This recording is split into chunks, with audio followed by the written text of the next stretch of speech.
Hey, what's up, guys? Once again, welcome back to Empiric Notes. So, guys, this is second lecture for the audit subject. ठीक है, so we have almost finished with the third. तीन subject हमारे already हो चुके हैं. ठीक है, अब ये जो चैप्टर है, ठीक है, इसमें क्या है basically capital revenue and deferred revenue expenditure. भाई ये क्या होता है? ठीक है, मैं आपको सबसे बेस्ट एग्जांपल एक तीन लाइन बोल सकता हूँ या एक लाइन बोल सकते हो. ठीक है, कैपिटल आपको पता है कैपिटल क्या होता है. ठीक है, अब हम इसको कैपिटल को यहाँ पर हम लोग फिक्स एसेट्स कंसिडर करना नॉर्मली सिर्फ एक एज अ एग्जाम्पल के लिए. ठीक है, अब जो सेकंड आता है रेवेन्यू का एक एग्जाम्पल के लिए जो भी ट्रेडिंग के लिए खर्चा करते हैं ना वो कंसिडर करना. ठीक है, अब आता है डिफर्ड रेवेन्यू को आप कंसिडर करोगे जो बोलते हैं ना लॉन्ग टर्म बट जिसका पेमेंट अभी कर लिया. मान लीजिए आपने एक साथ पैसा अभी दे दिया. ठीक है, जिसको लीज बोलते हैं हम लोग. ठीक है, लीज पे सपोज मैंने 5 साल की प्रॉपर्टी के लिए जो भी खर्चा होता है मैंने उसका पेमेंट अभी कर दिया. ठीक है, सो अब तीनों में डिफरेंस क्या है? ठीक है, अब ये तीनों मैंने आपको एग्जांपल दे दिए. कैपिटल के लिए क्या दिया? Fix assets. रेवेन्यू के लिए क्या दिया मैंने? ट्रेडिंग के जो खर्चे होते हैं. एंड डिफर्ड के लिए जो भी लॉन्ग टर्म के लिए खर्चा होता है बट इसका पेमेंट अभी कर दिया. ठीक है, तो इस तरह से आप दिमाग में तीनों को पहले रख लेना. ठीक है, अभी आगे बढ़ते हैं. अब सबसे पहले दिया कैपिटल एक्सपेंडिचर. कैपिटल एक्सपेंडिचर क्या होता है? Capital expenditure of a significant amount made towards purchase और improvement of a fix assets. क्या बोला इन लोगों ने कि भाई ऐसा खर्चा. ठीक है, कि ऐसा खर्चा जो किसी भी फिक्स एसेट्स को इम्प्रूवमेंट या उसको परचेस करने के लिए जो भी कैपिटल एक्सपेंडिचर फिक्स एसेट को परचेस करने के लिए हुआ है that is called as a capital expenditure. क्या बोला था मैंने आपको? क्या कंसिडर करना है कैपिटल को? Fix assets. ठीक है, सो जो भी फिक्स एसेट्स को इम्प्रूवमेंट या उसको परचेस करने के लिए खर्चा हुआ दैट इज कॉल्ड कैपिटल. अब दिमाग में घुस गया कैपिटल एक्सपेंडिचर मतलब क्या.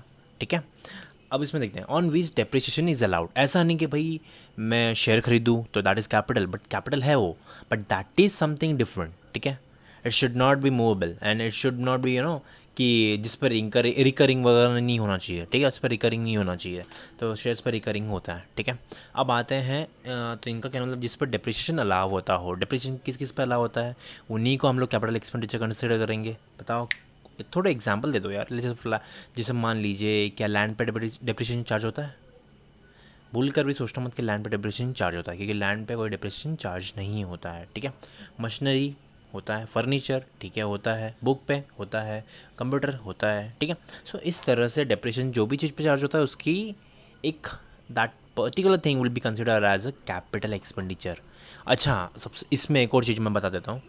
कैपिटल एक्सपेंडिचर सपोज मान लीजिए मैं मेरा बुक्स लिया. ठीक है, मैंने बुक्स खरीदी बट मैं बुक्स में डीलिंग करता हूँ तो मेरे लिए वो बुक्स मेरी कैपिटल एक्सपेंडिचर नहीं हुई, क्योंकि मैं मेरा ट्रेडिंग ही बुक्स का है तो मेरे लिए बुक्स मेरी कैपिटल एक्सपेंडिचर नहीं हुई. बराबर, तो इस तरह से ये कंसिडर होती है. जिस चीज़ में आप ट्रेड कर रहे हो वो चीज़ आपकी क्या क्या कंसिडर होगी? रेवेन्यू. ठीक है, जिस चीज़ में आप ट्रेड नहीं कर रहे हो और जिसके लॉन्ग टर्म के लिए वन टाइम खरीद रहे हो, ठीक है, तो that will be consider as a capital. ठीक है, अब बता it increase the result usefulness of a life of an assets. ठीक है, ये भी दे दिया, कोई बात नहीं. अब देखो क्या रहता है ना, जब भी आप किसी भी फिक्स एसेट्स या किसी भी फिक्स एसेट को परचेज करते हो, why you guys are purchasing, क्यों खरीद रहे हो? कि लाइक किससे मेरे ट्रेडिंग को सपोर्ट मिलेगा, मेरे बिजनेस का सपोर्ट मिलेगा. दूसरा एक ये होता है सपोज मान लीजिए आपके पास ऑलरेडी पड़ा हुआ है एंड आप उसको रिपेयर कर रहे हो. किस लिए कर रहे हो? To increase the life expectancy. To increase the life expectancy. ठीक है, ताकि उसको और लंबा टाइम तक वो चल सके. इसके लिए हम लोग कैपिटल एक्सपेंडिचर उसको कंसीडर करेंगे. ठीक है, ये समझ में आ गया. अब इसके भाई कुछ फीचर्स देख लेते हैं. इसमें कौन कौन से ऐसे फीचर है जिसके लिए ये काफ़ी फेमस है. ठीक है, अब आते हैं capital expenditure is made for the acquiring fix assets. ठीक है, कि किसके लिए capital expenditure is made for acquiring fix assets. ठीक है, ये चीज़ समझ में आ गई. इसमें कुछ प्रॉब्लम है? क्या बोला मैंने आपको? ये पहले बता चुका हूँ कि एक्वायरिंग फिक्स एसेट्स मतलब एक्वायरिंग मतलब परचेस करना होता है. ठीक है, अब ये भी समझ में आ गया.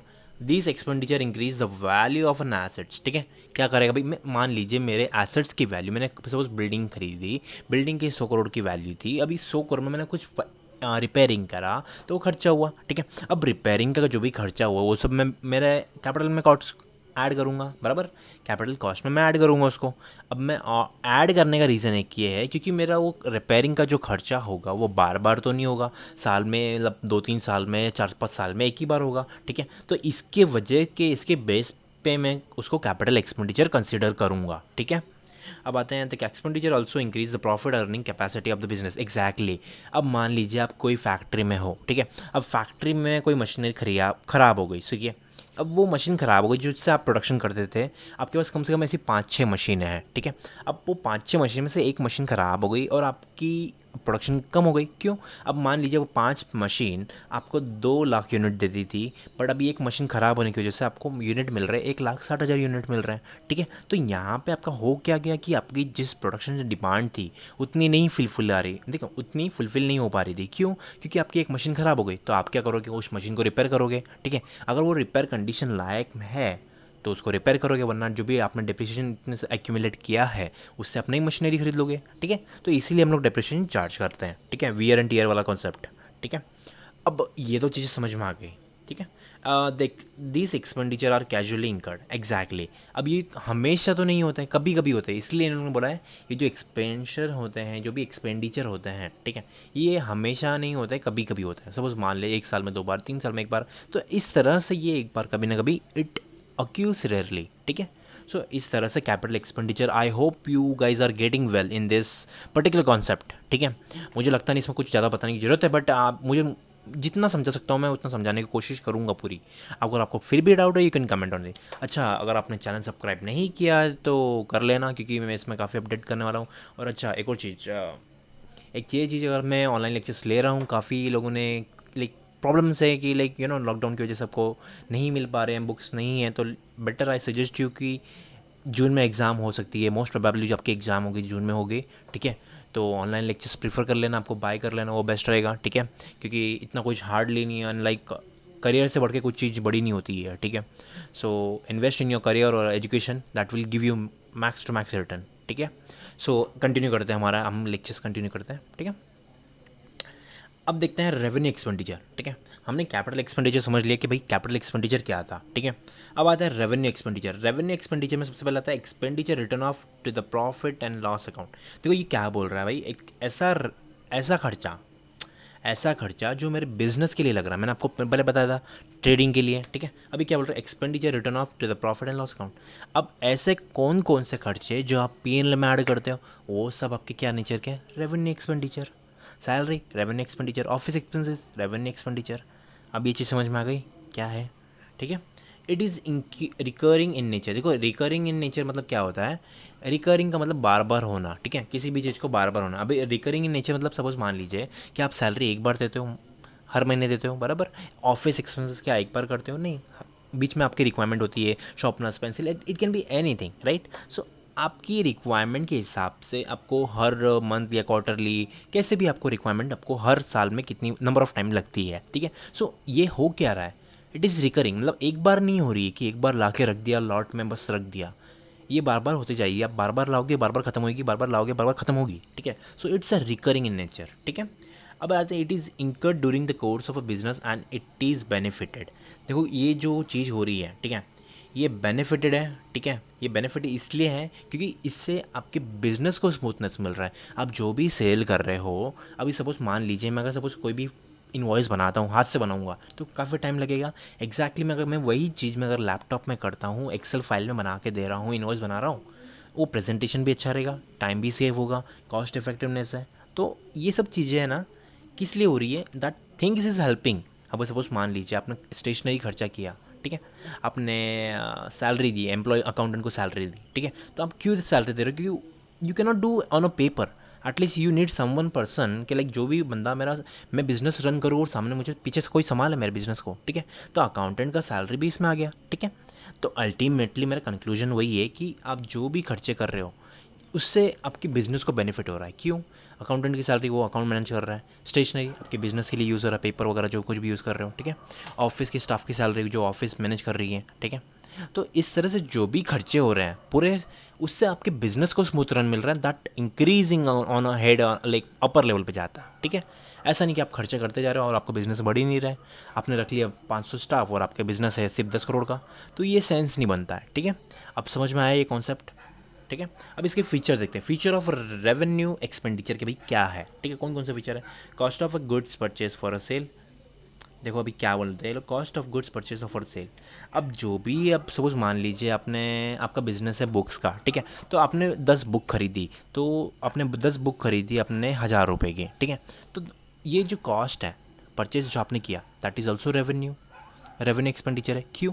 क्योंकि वो 100 रुपये का आपने जो 1000 रुपये के जो आपने खर्चे किए हैं, ठीक है, उसके ऊपर आप खर्चे लगाओ, खर्चे ऐड करोगे, जो भी आप जो चार्ज करते हो, एक्सपेंसेस करते हो, उसके बाद आप उसको बेचोगे मतलब 2000 या 1500 के आसपास, ठीक है। अब यहाँ पे हो क्या रहा है कि like you are buying a raw material और may be finish production from the warehouse और it can be from like company, and like you are directly selling to on your website, on your portal, और like it can be anything, ठीक है। सो यहाँ पर हो क्या रहा है, लाइक आप जो खर्चे, जो आपने जो प्रॉफिट इतना बड़ा मार्जिन रखा है, वो रखने का एक रीज़न वही होता है कि आप आपके खर्चे कवर कर लो, आपकी परचेसिंग कॉस्ट, जो भी कॉस्ट ऑफ गुड्स परचेस है, वो कवर हो जाए, ठीक है। सो ये चीज़ें बार बार होने वाली है, इसलिए ये रिकरिंग इन नेचर है। अभी समझ में आया, कॉस्ट ऑफ गुड्स ये भी होना चाहिए, ठीक है। Expenditure of revenue nature are incurred, देखो कैसा रहता है ना, अभी क्या बोल रहे, expenditure of revenue nature are incurred. अब ये इंकर्ड का मतलब क्या बोल दिया लोगों ने, ठीक है। अभी आपको मैं एग्जांपल देता हूँ उसके भी, ठीक है। क्या मैं एक बार में स्टॉप करने वाला हूँ? नहीं। क्या मेरा इससे बेनिफिट होना रहा? हाँ, बट ऑब्वियसली। क्यों? क्योंकि मैं ये जो कुछ भी बाय कर रहा हूँ मेरे बिजनेस के लिए, बाकी मेरा बिजनेस ही वही है, ठीक है। अब बिजनेस बाय कर, चलो मैंने प्रोडक्ट बाय भी कर लिया, तो उसमें मैं मेरे खर्चे भी ऐड करूँगा, वरना मैं मेरे को प्रॉफिट कैसे मिलेगा, ठीक है। So I can not run my business in losses, but some time to just to get client, तो थोड़ा टाइम के लिए थोड़ा लॉसेस में चलता है, ठीक है। ये लोग मोस्टली स्ट्रैटेजी करते हैं कि लाइक उसको फर्स्ट टाइम में थोड़ा सा मतलब सस्ते में दे दो, फिर बाद में उसको महंगे में बेचो, तो ये सब चीज़ें चलती है, ठीक है। अब सपोज़ कोई भी मार्केट में प्रोडक्ट खरीदते हैं, ठीक है, तो वहाँ पर लोग क्या करते हैं, भाई पहले डिस्काउंट में बेच देंगे, जब नई नई कंपनी आती है तो वो डिस्काउंट में चालू कर देती है, ठीक है। अब डिस्काउंट में बेचने के बाद क्या रहता है, उनका मार्केट में डिमांड हो जाती है, मार्केट में डिमांड होने की वजह से उस प्रोडक्ट की फिर मतलब डिमांड तो बढ़ गई, अभी क्वांटिटी बढ़ानी पड़ी है, क्वांटिटी ऑलरेडी है नहीं, अब जितनी लेस क्वांटिटी होगी उसकी डिमांड बढ़ रही है, ठीक है। तो यहाँ पे क्या होगा, सप्लाई कम है, डिमांड ज़्यादा है, तो प्राइस विल इंक्रीज, ठीक है। इकोनॉमिक में हमने ऑलरेडी पढ़ा है कि जब भी डिमांड ज़्यादा होती है, सप्लाई कम होती है, तो प्राइस विल इंक्रीज, ठीक है। और हमने क्या पढ़ा था, जब भी सप्लाई ज़्यादा होती है और डिमांड कम होती है तो प्राइस गिर जाएगा। तो सेम एग्जैक्टली ये केस में क्या हो रहा है कि जब भी चीप प्रोडक्ट बिकते हैं मार्केट में, ठीक है, सो उसका रीज़न वही होता है कि एक बार अच्छा खासा डिमांड मार्केट में नाम बना लो, फिर उसको डिमांड बढ़ रही है, सप्लाई कम है, ठीक है। सो इस तरह से मार्केट में इस तरह से काम होता है, ठीक है। अब आता है expenditure incurred to maintain the fix asset. देखो एक और चीज़ ये आ गई, अब ये क्यों ऐसा रेवेन्यू, ये देखो हमने कैपिटल एक्सपेंडिचर में पढ़ा था और इसमें भी पढ़ा था। देखो एक चीज़ समझाता हूँ मैं, मान लीजिए आपकी मशीनरी है, ठीक है। अब मशीनरी में हर महीने हर बार मुझे ऑयल डालना पड़ता है, तभी जाके वो मशीनरी काम करेगी, ठीक है। अब इसलिए एक्सपेंडिचर इंकर टू मेंटेन फिक्स एसेट्स के लिए इसमें इन लोगों ने लाइन ऐड की है कि भाई जो भी मेरी फिक्स एसेट्स मशीनरी है उसमें मुझे ऑयल डालना पड़ता है, बट ऑयल जो मैं खरीद रहा हूँ बार बार खरीद रहा हूँ, it is recurring in nature. But हमने कैपिटल एक्सपेंडिचर में क्या पढ़ा था कि it is non recurring in nature, बार बार नहीं होना चाहिए, ठीक है। सो यहाँ पर कंक्लूजन एक यही निकलता है कि मैं ऑयल खरीद रहा हूँ मशीन में डालने के लिए, that is recurring in nature and that will be cost to my PNL। ये चीज़ समझ में आ गई? तो वो जो ऑयल डाल रहा हूँ मैं, वो ऑयल का खर्चा रेवेन्यू एक्सपेंडिचर होगा, ठीक है। अब आते हैं interest on loan and loan on sale of assets, ठीक है। अब इंटरेस्ट ऑन लोन क्या होता है भाई, देखो कैसा रहता है ना, जब भी आप लोन लेते हो तो आपको इंटरेस्ट चार्ज करती है bank, anybody is giving you the loan, that gonna be charge you the interest, ठीक है। ये चीज़ समझ में आ गई। अब loan on sale of assets, देखो कैसा रहता है ना, इंटरेस्ट के, अब आपका बिजनेस ही वही है, बैंक जो बिजनेस कर रही है क्या कर रही है, तो क्या वो उन सबको फिक्स एसेट्स मान लेंगी? नहीं, उन सबको वो फिक्स एसेट्स नहीं मानेंगी, क्योंकि उनका बिजनेस ही वही है, लोन दे के इंटरेस्ट कमाना। आप कभी भी बैंक की PNL या आपकी बैंक की एसेट्स खोलोगे, बैलेंस शीट खोलोगे ना, तो उसमें आपको जो भी प्रॉफिट दिखेगा, अगर आपको हुआ तो मुझे व्हाट्सएप पे हाई कर देना, मैं आपको भेज दूँ, आपको चाहिए तो बैलेंस शीट PNL, ठीक है, एक बार आपको दिखाने के लिए। अगर आपको चाहिए, आप इंटरेस्टेड है तो मुझे हाई कर देना, आपको भेज दूँगा, ठीक है। अब दूसरी चीज़ ये है कि उनके जो PNL बैलेंस शीट होती है, ठीक है, उनमें जो उनकी इनकम होती है वो इंटरेस्ट से इनकम होती है। कोई भी बैंक की इनकम इंटरेस्ट से ही होती है, ठीक है। ये चीज़ आपके किधर भी जाके देख लेना, बैंक जो पैसा कमाती है वो इंटरेस्ट के पैसे पे ही कमाती है, और जो भी खर्चे करती है वो इंटरेस्ट के इनकम से ही खर्चा करती है। आप बोलते रहिए सर मेरे इंटरेस्ट से इतने इनकम कैसे होती है उन्हें, ठीक है। अब मान लीजिए आप जो भी सेविंग अकाउंट खोलते हो बैंक में, ठीक है, तो आपको उस पर सिंपल रेट ऑफ इंटरेस्ट मिलता है, ठीक है। बट एफडी करते हो तो कंपाउंड रेट ऑफ इंटरेस्ट मिलता है। सेम एग्जैक्टली जब भी कोई बैंक आपको लोन देती है, ठीक है, तो वो बैंक आपको लोन दे रही है कितने मान लीजिए सबसे बेस्ट एग्जांपल आपको मैं देता हूँ, ठीक है, वो compound rate of interest charge करेगी। बट इसका मैं बेस्ट एग्जांपल आपको देने वाला, आपको एक नॉर्मल सिर्फ कैलकुलेटर आप कर लेना, आप EMI कैलकुलेटर्स होती हैं, ठीक है। अब सपोज मान लीजिए बैंक ने आपको 20 या 21 लाख रुपए का लोन दिया, ठीक है, कितने का, 21 लाख रुपए का, ठीक है, कितने साल के लिए, 30 साल के लिए, ठीक है। और कितना रेट ऑफ इंटरेस्ट पकड़ लीजिए 9.65, नॉर्मल ऑन एन एवरेज बोल रहा हूँ, 9.65 पकड़ लेना, ठीक है। अब यहाँ पर क्या हो रहा है, आपने जो लोन लिया है 21 लाख का, आपको पता है इसके एक्चुअल में आप कितना पेमेंट करने वाले हो। आपका पेमेंट जो जाएगा ना टोटल 30 साल में 65 लाख रुपीज़ जाएगा। सर ये कैसे है, मतलब ये देखो यही होती है कंपाउंडिंग इंटरेस्ट की पावर। जब भी आप सपोज 20 लाख रुपए एक साथ 30 साल के लिए इन्वेस्ट करोगे तो आपको कंपाउंडिंग रेट ऑफ इंटरेस्ट पे इतना ही पैसा मिलता है बॉस, ठीक है। इसीलिए लोग एफडी, म्यूचुअल फंड्स ये सब में इन्वेस्ट करते हैं, ठीक है, तो जिसके बेस पे उनको अच्छा खासा रिटर्न मिलता है and compounding rate of interest मिलता है, ठीक है। ये चीज़ समझ में आ गई। अगर आप EMI कैलकुलेट कर लेना, आपको दिख जाएगा कि प्रिंसिपल प्लस इंटरेस्ट अमाउंट कितना होता है। तो मतलब आपका जो प्रिंसिपल अमाउंट था वो 21 लाख था, बाकी जो इंटरेस्ट लगा, इतना बड़ा इंटरेस्ट का अमाउंट अब इसलिए बैंक कमाती है। होम लोन, जो भी लोन बैंक देती है उनमें काफ़ी सारी कमाती है, इसलिए काफ़ी सारी फिनेंशियल कंपनीज भी हैं जो कमाती है। सॉरी बट ये थोड़ा टाइम खींचने के लिए, बट थोड़ा सा आपको नॉलेज दे रहा था, ठीक है। आगे बढ़ते हैं। देखो ये कंपैरिजन है, ठीक है। कंपैरिजन आप एक बार देखना कि कैपिटल एक्सपेंडिचर भाई क्या होता है, रेवेन्यू एक्सपेंडिचर क्या होता है। देखो मैं इजी में देंगे हम लोग, ठीक है, की पॉइंट उठाएंगे इसमें से जो एग्जाम के लिए हम लोग को दिमाग में रखना है, ठीक है। It is spend to obtain fix asset, भाई फिक्स एसेट को अपने खरीदने के लिए करते हैं हम लोग, ठीक है। It enhance the earning ability, base machinery अच्छा काम करेगी तो मेरी अर्निंग कैपेसिटी बढ़ेगी, ठीक है। It benefits extend more than 1 year, भाई एग्जैक्टली मैं वही तो कर रहा हूँ। बिल्डिंग में मैंने कलर पोत दिया, बट क्या बाबा हर साल कलर पोतूंगा, नहीं भाई, एक बार पोत दिया बात इनफ है, 2-3 साल चलेगा, ठीक है। इट डेबिटेड एसेट्स अकाउंट, बराबर है भाई, मैंने मस्ट एक्सपेंडिचर कैपिटल किया है तो वो भी मेरे एसेट्स में ही ऐड होगा, ठीक है। It is a real account, बराबर है भाई। व्हाट क्या रियल अकाउंट का रूल क्या है भाई, जल्दी बताओ, जो रूल बताओ। Debit what comes in, credit what goes out, ठीक है, ये रियल अकाउंट का रूल है। थोड़ा कुछ एक्स्ट्रा भी हम लोग करिकुलम इसमें ऐड कर रहे हैं, ठीक है। It is shown in the balance sheet, भाई बराबर है। कैपिटल और fix asset capital balance sheet में दिखता है, ठीक है। It include a cost of plant machinery building, ये सब मैं आपको एग्जांपल दे चुका हूँ। बिल्डिंग आती है, मशीनरी आती है, प्लांट आती है, ठीक है। देखो लैंड एक्चुअली इस पे ये अलग होता है, बट जब भी आप इस पे कोई इसका वो तो मैं आपको एक चीज़ समझाता हूँ, ठीक है। लैंड पे डिप्रेशन चार्ज नहीं होता है एक्चुअली देखा जाए तो, ठीक है। बट सीन क्या हो रहा है, इसको कैपिटल एक्सपेंडिचर में ऐड करने का रीज़न ये होता है कि लैंड की वैल्यू बढ़ती है, सबसे पहली बात। दूसरी, अगर उस पर इनलैंड्स होते हैं, जब मान लीजिए आप किसी भी लैंड के ऊपर आप बंगलो बना देते हो, ठीक है, so that land does not become a land and that not become a building, but it's a land, ठीक है। अब उस प्लान पे आपने एक खुद का बंगलो बना दिया तो उसको हम लोग कुछ ऐसा बोल नहीं रहे कि बिल्डिंग है, ठीक है। So we can not call home, right. So इसलिए इन लोगों ने ऐड किया कि like even if there is a bungalow और may be the warehouse, तो इट कैन बी एनीथिंग, ठीक है। तो ये सब चीज़ें इसलिए इसमें लैंड इन लोगों ने ऐड किया है, ठीक है। अब ये कैपिटल हमको पूरा समझ में आ गया, इसमें भी कुछ समझ नहीं आया तो एक बार वापस पढ़ना, डेफिनेटली आपको समझ में आ जाएगा। और एक बार इस लेक्चर को वापस देखना, मैं आपको वापस बता रहा हूँ कुछ चीज़ें मैं ले रहा हूँ जो इंपॉर्टेंट लेक्चर्स हैं, ठीक है। अब आते हैं रेवेन्यू एक्सपेंडिचर। देखो रेवेन्यू एक्सपेंडिचर क्या होता है, रेवेन्यू एक्सपेंडिचर वो होता है भाई it is spend to the running business, भाई बिजनेस को रन करना है तभी तो खर्चा कर रहे हैं हम लोग, ठीक है। To it help to obtain more profit from the business, exactly. जब मैं ज़्यादा माल खरीदूंगा तो ज़्यादा माल बेचूंगा, ज़्यादा सर्विस लूँगा तो ज़्यादा माल बेचूंगा, ज़्यादा प्रॉफिट कमाऊंगा। तो ये ultimately conclusion is that it help to more profit, ज़्यादा माल बेचो, ख़त्म करो, ठीक है। It benefit extend only 1 year. अब ये चीज़ समझना, 1 ईयर इसलिए इन लोगों ने मेंशन किया है। अब कभी भी गुड्स लाते हो, ठीक है, अभी क्या आप बोलोगे मैंने 10,000 करोड़ का माल खरीदा, तो क्या आप उसको 1 साल रखने वाले हो, नहीं, क्यों। देखो एक चीज़ समझाता हूँ मैं आपको, कोई भी ट्रेडर होता है या कोई भी मैन्युफैक्चरर होता है, किसी भी चीज़ का वो 1 साल तक स्टॉक नहीं रख सकता।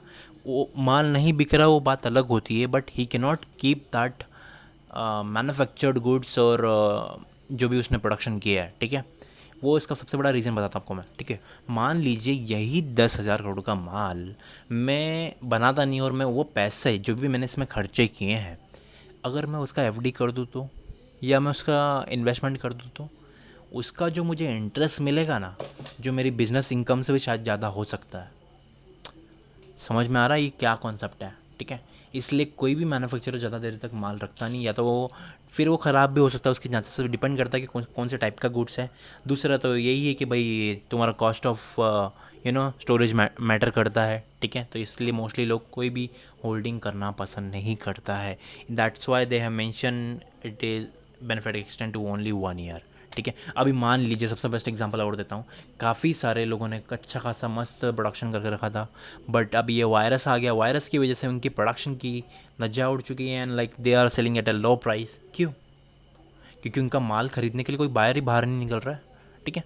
तो इस तरह से मार्केट काम कर रहा है, ठीक है। Now it is debited to expend account, भैया बराबर है। पीएनएल को आएगा, पीएनएल में क्या आता है? एक्सपेंसेस आता है। रेवेन्यू एक्सपेंडिचर क्या है? एक्सपेंसेस है, पीएनएल में जाएगा, बराबर। It is a nominal account. Nominal PNL account क्या है? नॉमिनल अकाउंट है। नॉमिनल अकाउंट का रूल बताओ क्या है? नॉमिनल अकाउंट का रूल क्या है भाई? Debit all expenses and losses, credit all income and gains, ठीक है। रूल भी याद हो जाएंगे, कुछ को नहीं पता है तो, बट एक कुछ हम लोग साथ में इसमें सपोर्टिंग ऐड कर रहे हैं, ठीक है। It is a part of the profit and loss account, पहले ही बता चुका हूँ, प्रॉफिट एंड लॉस अकाउंट का पार्ट है। Include depreciation on plant machinery, rent, insurance, repairs etcetera, ठीक है। Deferred revenue expenditure, deferred revenue expenditure वो होते हैं which are basically in the nature of revenue expenditure but whose benefit cover number of years, their benefit may extend over a number of years. अब कब मैं सबसे best example दूंगा इस deferred revenue expenditure का, जब भी सपोज मान लीजिए मैं एडवर्टाइजमेंट के लिए खर्चा करता हूँ, तो बड़ी बड़ी कंपनीज जो होती हैं वो क्या करती है भाई, 5 साल के लिए एक साथ पैसा दे देता हूँ, हमें बार बार नहीं पे करना, ठीक है। तो कंपनी ने जो भी सपोज मान लीजिए 5 साल के लिए 5 लाख रुपए किसी एडवर्टाइजमेंट कंपनी को दे दिए, ठीक है। अब जो भी खर्चा हो रहा है, ठीक है, वो मैंने जो 1 साल का कितना खर्चा हुआ है, 1 लाख रुपया, बराबर। तो ऐसे ही 5 साल के लिए 5 लाख रुपया, बराबर। बट जब भी मैं खर्चा चार्ज करूँगा मेरे बुक्स ऑफ अकाउंट के हिसाब से, मेरे साल का खर्चा है 1 लाख रुपये ही, बराबर। So deferred revenue expenditure represent that कि जो खर्चा उस साल के लिए है उस साल में उसको इंकर कर लो, बाकी का कैरी फॉरवर्ड करो, ठीक है। बट अभी जो रूल अमेंडमेंट किया है, एक्चुअली रूल अमेंडमेंट किया है, पहले कैसा हुआ करता था कि जो साल का खर्चा है उस साल में लो, बाकी कैरी फॉरवर्ड करते जाओ, ठीक है, उसका यूटिलाइजेशन उसमें करो। बट अभी जो रूल आया है, रूल में S10 में क्या अपडेट आई है कि भाई खर्चा तुमने इस ईयर में किया तो इसी ईयर में लेके इसको ख़त्म करो, लॉसेस होंगे तो बाद में तुम कैरी फॉरवर्ड कर सकते हो। ये नए नए डिफर्ड रेवेन्यू के नहीं चलेगा, बट हमें कॉन्सेप्ट क्लियरिटी करना है। काफ़ी कंट्रीज़ में अभी भी यही कॉन्सेप्ट है, बट इंडिया में S10 में ये चेंजेस आया है, ठीक है। ये चीज़ें समझ में आ गई।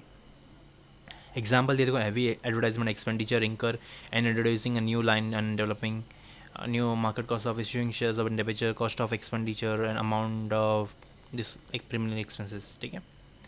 अब आते हैं विंडो ड्रेसिंग। देखो ये पढ़ने जाओगे तो आपको कुछ नहीं समझेगा, इसमें समझ सकता है बट थोड़ा सा टाइम लगेगा। देखो विंडो ड्रेसिंग का मैं सबसे बेस्ट एग्जांपल आपको मैं दूंगा, ठीक है। अभी मान लीजिए मेरी कंपनी में प्रॉफिट हुआ 100 करोड़ रुपया, ठीक है। कितना प्रॉफिट हुआ मेरी कंपनी में? 100 करोड़ का मेरी कंपनी में प्रॉफिट हुआ, ठीक है। बट मैं सोचता हूँ कि यार मार्केट से लोन भी उठाना है और मुझे मेरा कंपनी की ग्रोथ भी दिखानी है, तो मैं क्या करूँगा, डमी दिखाऊँगा, ठीक है। डमी एंट्रीज कुछ पास करूँगा और कुछ ऐसे डमी सेल्स दिखा के थोड़ा सा प्रॉफिट वगैरह ये सब बढ़ा दूंगा। अब मैं बोलता हूँ कि भाई मेरी कंपनी का प्रॉफिट हुआ 125 करोड़ रुपया, ये कैसे आया भाई, ये मैंने क्या किया? अब सीन ये होता है जब भी विंडो ड्रेसिंग होती है, ठीक है, मेरा एक्चुअल प्रॉफिट कितना था 100 करोड़, बट मैं दिखा कितना रहा हूँ 125 करोड़, ठीक है।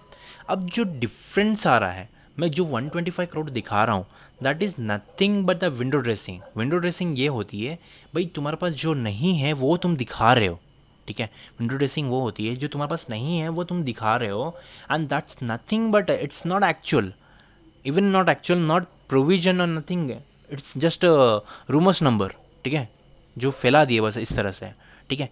इसी तरह से इन्वेस्टर को फंसाया जाता है कि भाई ये कंपनी में इतना बड़ा इन्वेस्टमेंट आने वाला है, इसकी प्राइस बढ़ने वाली है। इसी तरह से इन्वेस्टमेंट फंस जाते हैं, इनके लॉसेस होते हैं। बस यही न्यूज़ होती हैं जिसकी वजह से इन्वेस्टर फंसते हैं। तो ये सब लाइनें में वही सब लिखा हुआ है, मैं आपको बता रहा हूँ, ठीक है।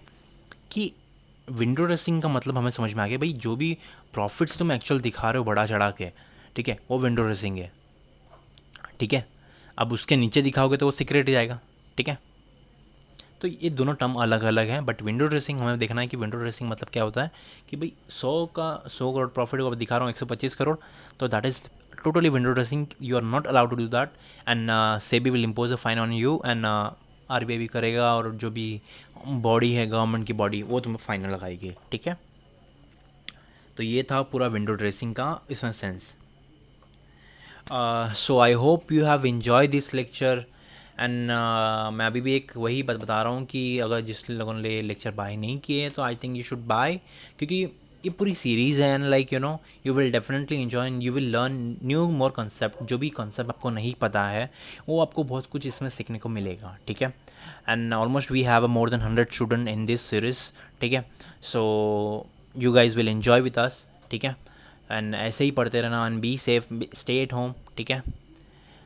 And prepare with your exam for this year. This exam will be in the month of maybe June, ठीक है। We are pretty sure maybe in the June, ठीक है। So be ready, have a great day, take care.